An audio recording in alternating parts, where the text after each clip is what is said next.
Admiral Lee Taman stood on the bridge of the battleship New Seoul, watching his homeworld burn. Earth's blue oceans reflected the orange flames that consumed the cities below. 300 Federation warships surrounded the planet like hungry wolves.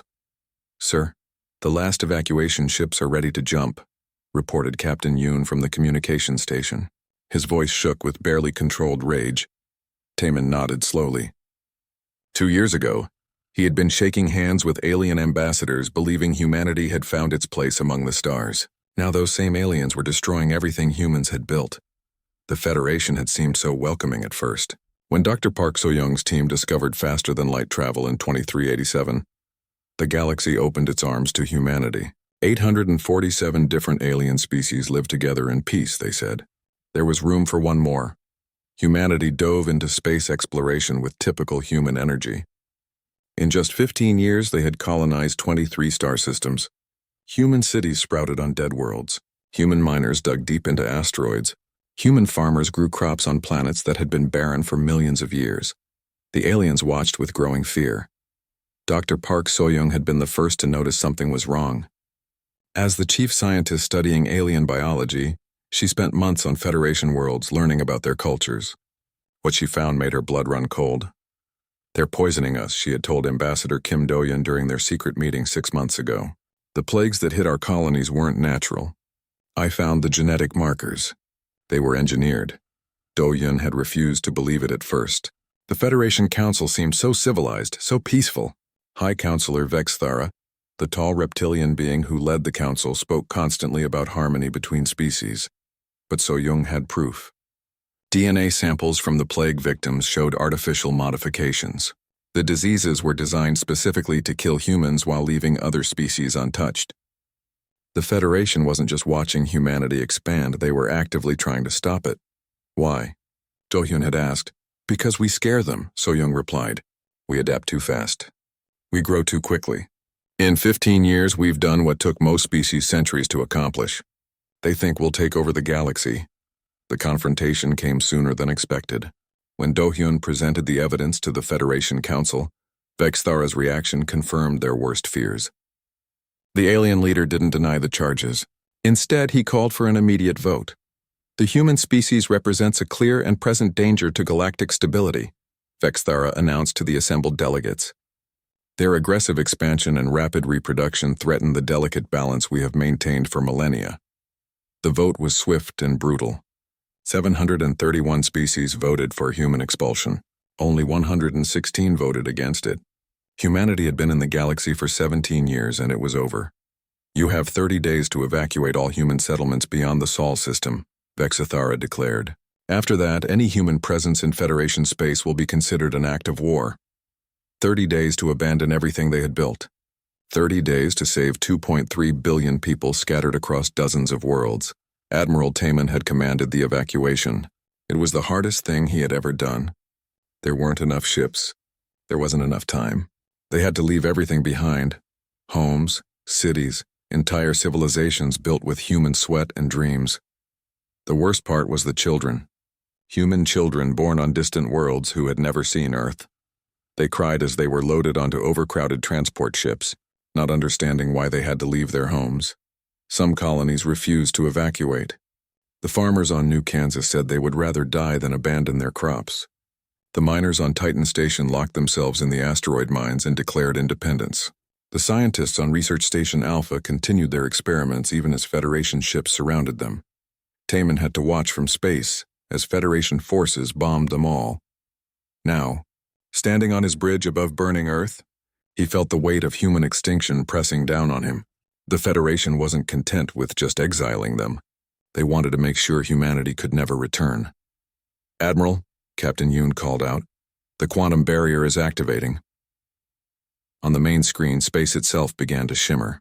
A wall of energy was forming around the entire solar system, cutting them off from the rest of the galaxy. It was beautiful and terrifying at the same time, like a soap bubble made of starlight. "What exactly does it do?" asked Lieutenant Nam from the navigation station. Dr. So-young, who had insisted on staying with the fleet, answered from her science station. "It creates a quantum barrier that nothing can cross. No ships, no signals, no light. We'll be completely cut off from the galaxy. For how long? Taman asked. Forever, she replied quietly. The energy requirements to maintain it are enormous, but the Federation has decided we're worth the cost. Taman looked around his bridge at the faces of his crew.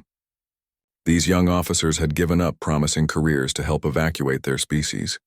Now they would spend the rest of their lives in exile, wandering the empty space between galaxies.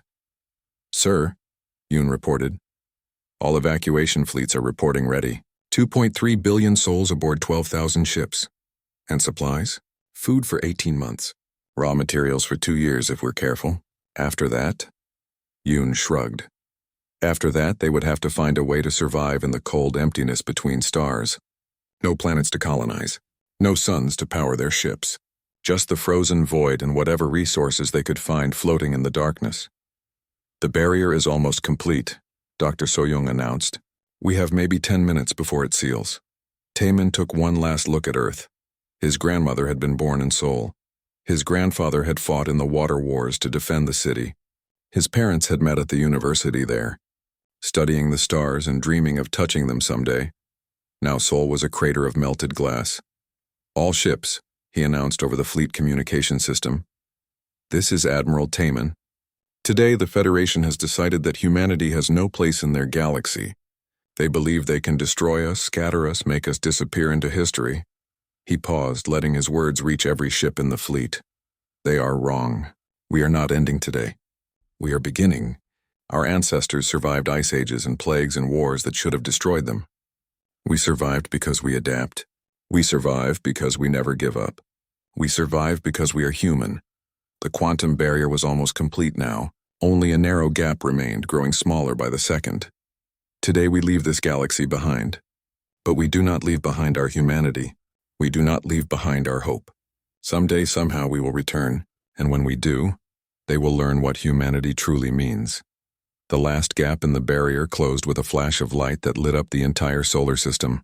When it faded, they were alone, cut off from the galaxy that had rejected them, exiled to the spaces between stars with nothing but 12,000 ships and the indomitable human spirit. Admiral Taman looked out at his fleet, the last free humans in the universe, and smiled grimly. Set course for the Galactic Rim, he ordered. Let's see what's waiting for us in the dark. Behind them, the quantum barrier shimmered like a prison wall. Ahead lay the unknown void where humanity would either die forgotten or forge itself into something the galaxy had never seen before. The Great Exile had begun. Captain Yoon Ji-ho floated in the mining suit 200 kilometers from the asteroid they called Hope. His grandfather, Admiral Taman, had died 15 years ago. Still believing humanity would find a way to survive in the void, Ji-ho was no longer sure the old man had been right. The asteroid was barely 3 kilometers wide, but it contained enough iron and carbon to keep the fleet running for another year. Maybe 2 if they were careful. Ji-ho activated his cutting laser and began carving chunks of metal from the rock face. Behind him, 12 mobile cities drifted in the darkness. What had once been a proud fleet of starships was now a collection of desperate survivors clinging to life in the space between galaxies. 200 years of exile had changed everything. Captain, crackled Engineer Choi Minju's voice over the comm, the fusion reactor on New Busan is acting up again. We're down to 60% power. Ji-ho sighed, sending a puff of vapor into his helmet. Everything was breaking down. The ships were old. The equipment was failing, and they had no way to get replacement parts. Every day was a struggle just to keep the lights on. Can you fix it? He asked. Maybe.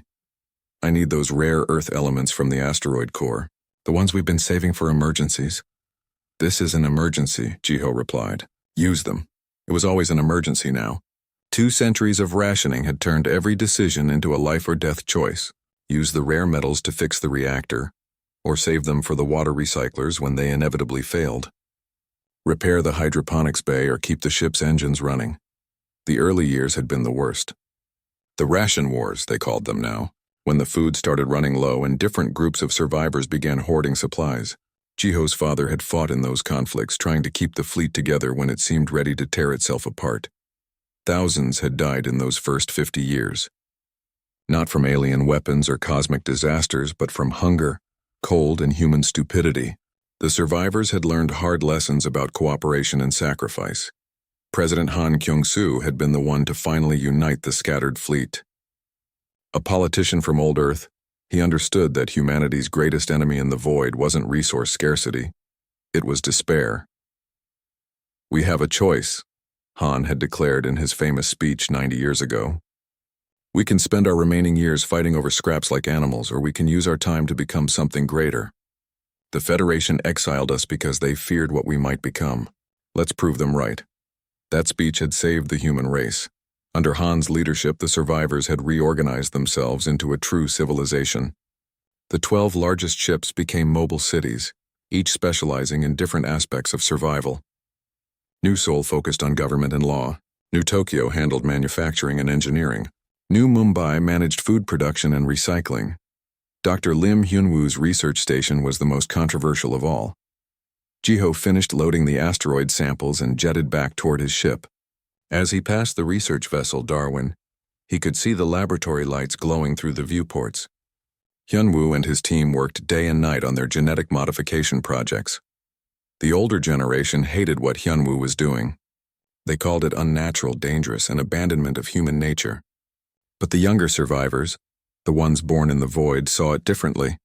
They understood that staying purely human meant staying vulnerable. "Captain Jiho," called a voice from the docking bay as he landed. It was Dr. Lim Hyun-woo himself, a tall man with pale skin and unusually bright eyes. "I need to speak with you about the latest test results." Jiho removed his helmet and shook his head. "If this is about your enhancement program again, I've already told you my position. The Council hasn't approved human trials. The Council is run by old Earth traditionalists who would rather see us all die human than live as something better," Hyun-woo replied with frustration. "Look around you, Jiho, we're losing this fight. Every year, more ships go dark. More people die from radiation exposure or genetic defects caused by cosmic rays." It was true. Life in the void was slowly killing them. The human body wasn't designed for centuries of space travel. Cancer rates were climbing. Birth defects were becoming more common. The gene pool was getting smaller and weaker with each generation. "What are you proposing?" Jiho asked, though he already knew the answer. "Let me enhance volunteers from your mining crews. I can make them stronger, more resistant to radiation, able to work longer in vacuum. The process is safe now. I've tested it on myself." Hyun-woo rolled up his sleeve, revealing skin that looked almost metallic in the artificial light. "I haven't worn a radiation suit in 6 months. My bones are 3 times stronger than baseline human. My reflexes are enhanced. My lifespan has been extended by at least a century." Jiho stared at the man who had once been purely human. Hyun-woo looked the same, but there was something different about him now, something that made Jiho's instincts whisper warnings. "And what did you give up to gain all that?" Jiho asked. Hyun-woo's enhanced eyes flickered with something that might have been sadness. "Nothing important, just the limitations that were holding us back." Before Jiho could respond, Engineer Choi Minju's voice echoed through the ship's speakers. "All crew to emergency stations. We've got a massive energy reading from the laboratory." Jiho and Hyun-woo rushed to the nearest viewing port. Outside, the space around Engineer Minju's ship was glowing with strange blue light. "Energy readings were off the charts. What is she doing over there?" Jiho muttered. "Something that might save us all," Hyun-woo replied with a grin. Minju had been working on energy problems for decades. The fleet's fusion reactors were designed for planetary use, not centuries of deep space operation. They were inefficient and constantly breaking down. But Minju had been experimenting with something called zero-point energy extraction. The blue glow suddenly intensified, then vanished. A moment later, Minju's excited voice crackled over the communication system. "This is Engineer Choi Minju to all vessels. I've done it. The zero-point extractor is working. We have unlimited clean energy." Cheers erupted throughout the fleet. Unlimited energy meant unlimited possibilities. No more rationing power. No more choosing between life support and propulsion. No more slow death from failing systems. How did she do it? Jiho asked. "She figured out how to tap into the quantum vacuum," Hyun-woo explained. "The empty space between galaxies isn't actually empty. It's full of virtual particles constantly appearing and disappearing. She found a way to harvest that energy. Is it safe? Safer than slowly dying from power shortage." Over the following months, Minju's zero-point extractors were installed on every ship in the fleet. For the first time in 2 centuries, humans in exile had abundant energy. Hydroponics bays expanded, manufacturing resumed, population growth stabilized. But energy wasn't enough. They still needed raw materials, and asteroids in the void were rare and scattered. They needed better technology, and their research was limited by available resources. Most importantly, they needed hope for the future. That hope came from an unexpected discovery. Dr. So-young's granddaughter, also named So-young, had taken over xenobiology research. She spent her time studying the strange particles and energy fields that existed in the space between galaxies. What she found changed everything. "The void isn't empty," she announced to the Fleet Council. "It's full of something I'm calling exotic matter. It has properties we've never seen before. It can exist in multiple dimensions simultaneously. It can be programmed like a computer. It might even be conscious. What can we do with it?" President Han asked. He was over 150 years old now, kept alive by medical technology and sheer stubbornness. "Everything," So-young replied. "We can use it to create material stronger than anything the Federation ever dreamed of. We can build ships that exist partially outside normal space. We can develop weapons and defenses that work on principles the galaxy has never seen. How long would it take? Generations. But we have time now. Thanks to Minju's energy breakthrough and Hyunwoo's life extension treatments, we can afford to think long-term." Jiho looked around the council chamber at the faces of his fellow survivors. These were the children and grandchildren and great-grandchildren of the refugees Admiral Taman had led into exile. They had been born in the void, raised in the darkness, shaped by 2 centuries of hardship. They were still human, but they were becoming something more. "The Federation exiled us because they thought we were dangerous," Jiho said slowly. "They locked us away in the dark and expected us to die quietly." He stood and walked to the viewing port, looking out at the fleet of mobile cities drifting among the stars. "Instead, we've spent 200 years becoming everything they feared we might be." The council voted unanimously to begin the exotic matter research project. Humanity would survive in the void not by staying the same, but by evolving into something the galaxy had never seen before. In the darkness between galaxies, the seeds of an empire were beginning to grow. Admiral Co. Wanbin stepped out of the airlock into hard vacuum without a spacesuit. The modified human physiology that Dr. Lim Hyunwoo had perfected 50 years ago allowed him to survive in the void for hours. His enhanced skin filtered cosmic radiation, while specialized organs processed the trace gases floating in interstellar space. Around him, construction crews worked on the massive ship taking shape in the darkness. The Titan's Revenge would be humanity's first battleship designed specifically for their return to the galaxy. 3 kilometers long and powered by exotic matter cores, it represented everything humans had learned during their centuries of exile. "Admiral," called Captain Lee from the communication array floating nearby, "Scientist Kang Yejin is ready for the consciousness transfer test." Wanbin nodded and began swimming through space toward the research vessel Prometheus. Swimming was the most efficient way to move in vacuum for enhanced humans. Their modified bodies were perfectly adapted to the void that had been their home for 300 years. Inside the research ship, Yejin waited beside a gleaming metal pod filled with quantum processors.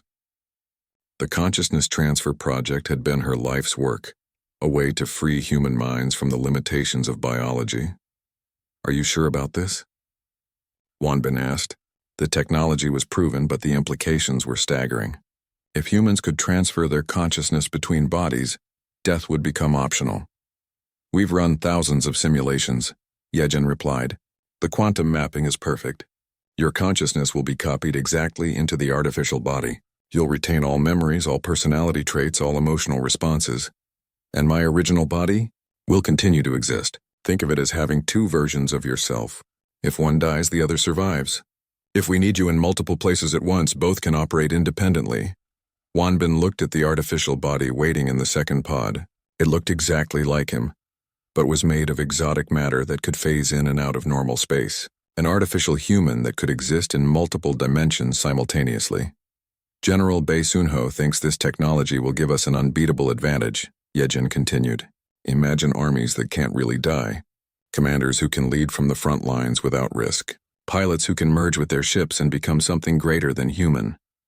The military applications were obvious, but Wanbin worried about the social implications.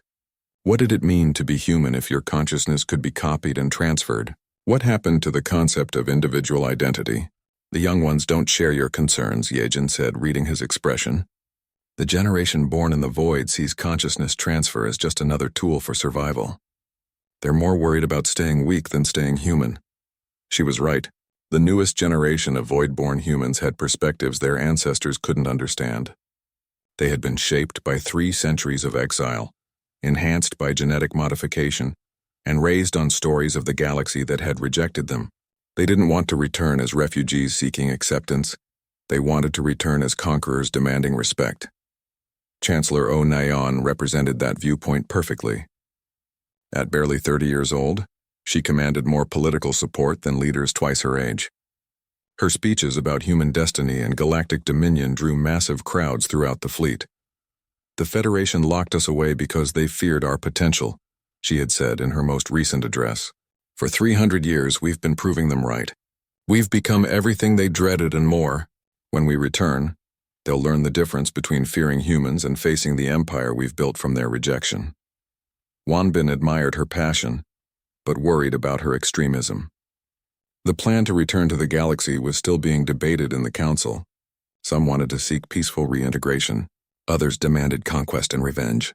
The consciousness transfer technology would tip the balance toward the extremists. Begin the transfer, he decided. If this technology was humanity's future, he needed to understand it firsthand. The process was surprisingly painless. Wanbin felt a brief moment of disorientation, then found himself looking at his own body from the perspective of the artificial form. His consciousness now existed in 2 places simultaneously. How do you feel? Yejin asked. Strange, both versions of Wanbin replied in unison, then paused, startled by the synchronization. I can feel both bodies, think with both minds, but I'm still me. The quantum entanglement ensures perfect coordination, Yejin explained. You're essentially one consciousness operating 2 forms. If needed, the connection can be severed and you'll become 2 independent individuals with identical memories up to the point of separation. Wanbin's artificial body flexed its hands, marveling at the exotic matter construction. He could feel the dimensional interfaces that would allow him to phase out of normal space. This body could survive anything the galaxy might throw at it. Meanwhile, his original body was already thinking about military applications. Fleets commanded by consciousness-linked admirals. Soldiers who could coordinate perfectly because they shared the same mind. Infiltrators who could exist in multiple locations simultaneously. Test the phase capability, he ordered himself. The artificial body began to fade from normal space. Wanbin felt his consciousness splitting across dimensions, existing in multiple realities at once. From this perspective, he could see the quantum barrier that surrounded their exile zone. More importantly, he could see through it. Yejin, he called in excitement. I can see the galaxy. The barrier blocks physical matter and energy, but not consciousness operating in higher dimensions. We can spy on them. For the first time in 3 centuries, humanity had eyes inside Federation space. What Wanbin saw shocked him. The galaxy had stagnated. The Federation that had once seemed so advanced and powerful was crumbling from internal corruption and complacency. Without the fear of human expansion to unite them, the alien species had turned on each other. Trade wars, territorial disputes, and resource conflicts plagued every sector. They're weak, he reported to the emergency council session. Weaker than they were when they exiled us. Their military has shrunk by 80%. Their technology has barely advanced. They've spent 3 centuries fighting each other instead of improving themselves. Chancellor Nayeon smiled coldly. Perfect. They feared what we might become, so they locked us away. While they grew weak and complacent, we grew strong and focused. The galaxy is ripe for liberation. Liberation? Asked President Kim Hansu, the latest in the line of presidents descended from the original exile government. Or conquest. What's the difference? Nayeon replied. They oppressed us and exiled us. They enslaved dozens of species that tried to help us. They turned the galaxy into a playground for the privileged few while everyone else suffered. We have the power to end that suffering. We have the responsibility to use it. General Bae Sunho activated the tactical display, showing the fleet that humanity had built in exile. 12 massive mobile cities had grown into a civilization of 500 vessels. Titan-class battleships powered by exotic matter. Ghost fleets that could phase in and out of normal space. Enhanced human crews who could survive anything. We have the capability to defeat any force in the galaxy, he announced. Our ships are centuries ahead of Federation technology. Our soldiers are enhanced beyond anything they've ever faced. Our consciousness transfer capability means we can't truly be defeated. And most importantly, added scientist Yejin, we've solved the barrier problem. Using exotic matter manipulation, we can create temporary holes in the quantum wall. Small at first, but large enough for scout ships. Wanbin studied the faces around the council table. These were the leaders of a civilization that had been forged in the void, shaped by exile, and enhanced beyond the limits of baseline humanity. They had spent 3 centuries preparing for this moment. The question isn't whether we can return, he said slowly. The question is what we do when we get there. We do what humans have always done, Chancellor Nayan replied. We adapt. We survive, we thrive, and we make sure no one can ever exile us again. The council voted to begin construction of the barrier breach device. Within a year, humanity would send its first scouts back into the galaxy that had rejected them. What they found there would determine whether humanity returned as liberators or conquerors, but either way, they would return. The exile was ending, and the galaxy would never be the same. Outside the meeting chamber, the construction of humanity's return fleet continued. Enhanced humans worked alongside artificial intelligences, building ships that existed in multiple dimensions simultaneously. The technology was beyond anything the Federation had ever imagined. 300 years ago, the aliens had exiled humanity because they feared what humans might become. Now they were about to find out if their fears had been justified. In the darkness between galaxies, the human empire was ready to reclaim its place among the stars. Commander Jung Taehyung materialized on the bridge of the stealth ship Shadow Walker as it phased back into normal space. The quantum breach device had worked perfectly, creating a hole in the barrier just large enough for his small reconnaissance fleet to slip through. After 300 years of exile, humanity had finally returned to the galaxy. Passive sensors only, he ordered his crew. I want to see everything, but I don't want them to know we're here. The bridge of the Shadow Walker looked nothing like the ships of old Earth. The crew stations were integrated directly into the exotic matter hull, allowing enhanced humans to interface with the ship's systems through neural connection. Commander Jung himself was more machine than man. His consciousness distributed across multiple artificial bodies throughout the fleet. Sir, reported Lieutenant Park from the sensor station, I'm detecting Federation patrol ships in the outer system. Their technology is primitive. Jung smiled grimly. The Federation vessels showed up on their sensors like torches in the dark.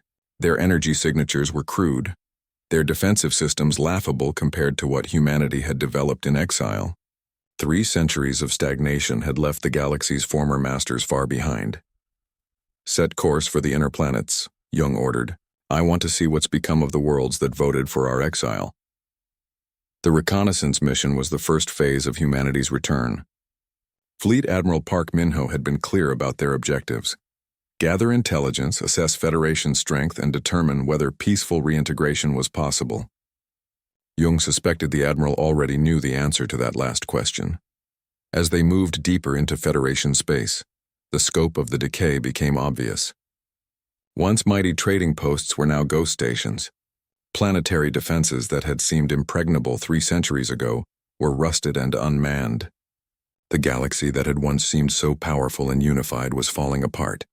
Commander, called Ensign Lee from the communication station, I'm intercepting Federation transmissions. They're not even encrypted. Should I put them on speakers? Do it. The bridge filled with alien voices speaking in the common trade language that Jung remembered from humanity's brief time in galactic society. But the content of their conversations shocked him. The rebellion in the Outer Rim has spread to 6 more systems. Trade. Routes through the core are completely unsafe. Now Kada, Council. Authorization for military action against the Keth. Empire. Refugee crisis from the enslaved worlds continues to worsen? Jung leaned forward in his command chair. Enslaved worlds? Run that through the linguistic database. The ship's artificial intelligence quickly provided context. Since humanity's exile, dozens of species had been reduced to slave status for various crimes against Federation law. Their worlds had been occupied, their populations forced into labor camps, their cultures systematically destroyed.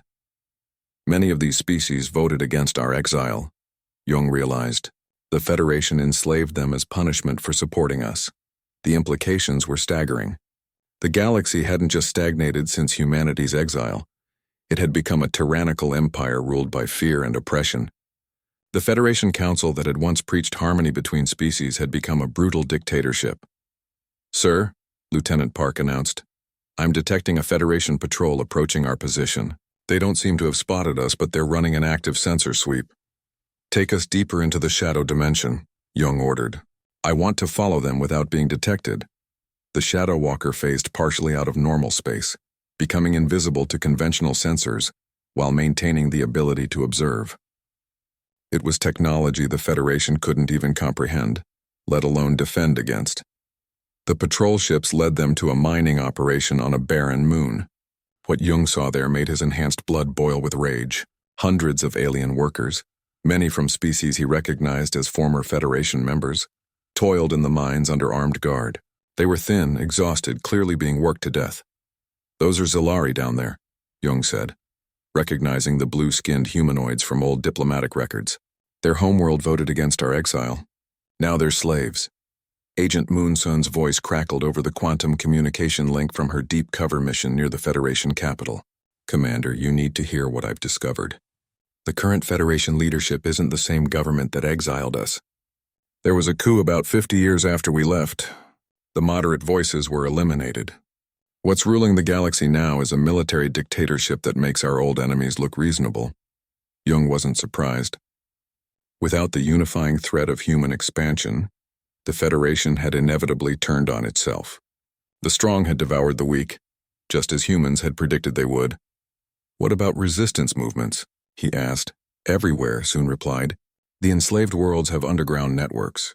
Several core systems are in open rebellion. Even some of the old Guard Federation species are fed up with the current regime. The galaxy is ready for liberation. They just need someone strong enough to lead it." Over the following months, Jung's reconnaissance fleet established contact with 47 different resistance groups scattered across Federation space. What they found was a galaxy crying out for the very thing humanity could provide: strong, decisive leadership backed by superior technology and unshakable resolve. The Keth, a proud warrior species that had been reduced to gladiatorial entertainment, pledged their allegiance to any force that could free them. The Zilari offered their industrial expertise in exchange for liberation from the mining camps. Even some of the original Federation founders secretly reached out, begging for help against the military dictatorship that had destroyed their ideals. "Commander," reported Lieutenant Park during one of their intelligence-gathering missions, "Fleet Admiral Minho is requesting a priority communication." Jung accepted the quantum link, and Admiral Park Minho's image appeared on the bridge display. The Fleet Admiral looked older than his enhanced physiology suggested. The weight of commanding humanity's return was taking its toll. "Jung, I need your assessment. Is peaceful reintegration possible?" Jung looked around his bridge at the data they had collected. Intelligence reports on Federation weakness, evidence of systematic oppression, desperate pleas for help from enslaved species. The galaxy had become everything humanity's exile leaders had warned it would become. "No, sir. The Federation has become a military dictatorship that rules through fear and oppression. They've enslaved dozens of species, destroyed entire cultures, and turned the galaxy into a prison camp. Peaceful reintegration would mean accepting their authority and abandoning the species they've oppressed." "And if we revealed ourselves, demanded they restore the enslaved worlds and return to their original principles? They'd see us as a threat to their power structure. We'd be right back where we started 3 centuries ago. Except this time they wouldn't just exile us. They'd try to destroy us completely." Admiral Minho nodded slowly. "That's what I expected to hear. Return to base, Commander. Phase 2 is approved." Jung ended the communication and turned to his crew. "All ships begin Phase 2 operations. Establish hidden bases in the target systems. Begin recruiting and training resistance forces. Prepare for the return of the human empire." As the reconnaissance fleet began its transition from observation to action, Jung reflected on what they had discovered. The Federation had exiled humanity out of fear that humans would conquer the galaxy. Instead, They had conquered it themselves and made a mess of it. Soon, very soon, humanity would return to clean up that mess. Not as refugees seeking acceptance, but as liberators bringing justice to an oppressed galaxy. The silent return was ending. The next phase would be anything but silent. In hidden bases throughout Federation space, resistance fighters trained with weapons that seemed like magic. Enhanced humans worked alongside alien allies, preparing for a war of liberation that would reshape the galaxy forever. The Federation had spent 3 centuries learning to fear the wrong thing. They had feared human conquest when they should have feared human justice. Now it was too late to avoid either. Humanity was back and the galaxy would never be the same. Emperor Kim Ryuan stood on the observation deck of the flagship Eternal Dawn as the human Imperial fleet emerged from the quantum barrier like ghosts becoming real. 300 years of exile were ending in a display of power that would echo across the galaxy for millennia. 2,000 warships materialized simultaneously above 200 Federation worlds. Each vessel was a masterpiece of exotic matter engineering, existing partially outside normal space, powered by zero-point energy, and crewed by enhanced humans who had been forged in the darkness between galaxies. Admiral Lee Soyan. "Report fleet status," Ryuan commanded. "All fleets in position." "Your Imperial Majesty," came the reply from his great admiral, descendant of the legendary Admiral Taman who had led the original exile. "Phase generators are stable. Dimensional anchors are deployed. The galaxy belongs to humanity again." Ryuan nodded and activated the galaxy-wide broadcast system. His image and voice would reach every populated world in Federation space simultaneously, carried by quantum transmitters that operated outside the laws of physics as the Federation understood them. "Citizens of the galaxy," he began, his enhanced voice carrying the authority of an emperor who ruled by right of superior strength and moral purpose.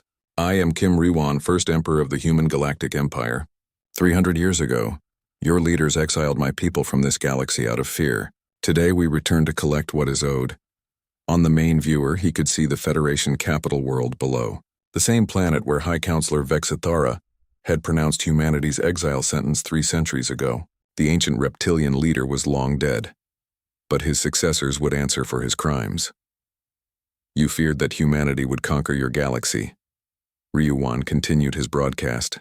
"Your fears were justified. We have conquered death itself. We have mastered the forces that exist between dimensions. We have become everything you dreaded we might be. But we have also become something you never expected. Your liberators." Admiral Soyan's tactical display showed Federation forces mobilizing across the galaxy. Their pathetic fleets were scrambling to respond to humanity's return, but they might as well have been throwing stones at starships. 3 centuries of technological advancement had made the gap unbridgeable. Incoming transmission from the Federation emergency. "Council," reported Communications Officer Yang Hunyo. "They're requesting negotiations." "Put them through," Ryuan ordered. The ancient alien face that appeared on screen was unfamiliar, but the fear in its compound eyes was unmistakable. This creature had inherited a dictatorship built on oppression, and was now facing retribution from the species they had tried to erase. "Emperor Kim," the alien leader stammered. "I am High Counselor Kexmora. We welcome humanity's return to the galaxy. Perhaps we can negotiate terms for peaceful coexistence." "Counselor," Ryuan interrupted coldly. "There will be no negotiations. You will surrender unconditionally, face trial for your crimes against galactic civilization, and accept the judgment of the human empire. These are not terms for discussion. They are statements of fact. You can't be serious. The Federation controls thousands of worlds. Your military ceased to exist the moment we returned," Admiral Soyan interjected. "Observe." On the tactical display, she highlighted the Federation's first fleet, 50 capital ships that had been the pride of their military. With casual efficiency, a single human destroyer phased into the formation and activated its exotic matter disruptors. The Federation ships simply stopped existing. Their matter converted to energy and dispersed into space. "That was your strongest fleet," Soyan explained calmly. "We destroyed it with one ship using non-lethal settings. Would you like to see what our weapons do when we actually try to hurt something?" High Counselor Kexmora's image flickered as the alien leader struggled to comprehend what he had witnessed. This is impossible. No species has ever developed such technology. No species except the one you exiled for being too dangerous, Riwan replied. You locked us away in the dark and expected us to die quietly. Instead, we spent 3 centuries becoming your worst nightmare. Now we're here to collect payment for the debt you incurred. Across the galaxy, similar scenes were playing out as human fleets appeared over Federation worlds. But this wasn't a war, it was a police action. The Federation forces that tried to resist were effortlessly destroyed. Those that surrendered were treated with the mercy that humans had never received during their exile. Your Imperial Majesty, Yang Junho reported, we're receiving surrender offers from 67 Federation systems. They're requesting terms for joining the human empire. Grant them full membership with all rights and protections, Ryuan ordered. We're not here to rule through fear. We're here to rule through justice. That had been the crucial decision during the planning phase. Chancellor Onayan had advocated for conquest and revenge, but Ryuan had chosen a different path. The human empire would rule through strength, but it would govern through justice. The galaxy would learn that humanity was both powerful enough to destroy them and merciful enough to protect them. On the surface of the Federation capital, massive transport ships were landing and disgorging human troops. But these weren't conquerors, they were liberators. Their first action was to open the slave camps and free the millions of beings who had been worked to death in Federation mines and factories. Admiral, Ryuan called to Soyan. Status on the liberation operations? Proceeding ahead of schedule. The enslaved worlds are welcoming our forces as heroes. The Keth have officially requested to join the Empire as a protectorate. The Zalari are offering their industrial capacity in exchange for full citizenship rights. And resistance? Minimal. Most Federation forces are surrendering without a fight. The few that resist are being handled by local human commanders. We're trying to minimize casualties. That was the irony of humanity's return. They had the power to burn the galaxy to ash, but they chose instead to rebuild it. The Federation that had exiled them for being too aggressive discovered that exile had taught humans the value of measured force and strategic mercy. Incoming priority message from Agent Moon Soon, Yang reported. She secured the Federation archives. She has evidence of systematic genocide, illegal slavery operations, and conspiracy to commit interspecies war crimes stretching back 2 centuries. Excellent. Forward that evidence to Ambassador Yang for the war crimes tribunals. The trials would be fair but thorough. Every Federation leader who had participated in the oppression would face justice. But unlike the Federation's brutal system, the human empire's justice included redemption for those who showed genuine remorse and willingness to change. Your Imperial Majesty, Admiral Soyan announced. High Counselor Kex Mora is requesting a personal meeting. He claims to have information about other Federation atrocities that aren't in the official records. Schedule it, but under full security protocols. 3 hours later, Ryuan met with the alien leader in the Eternal Dawn's conference room.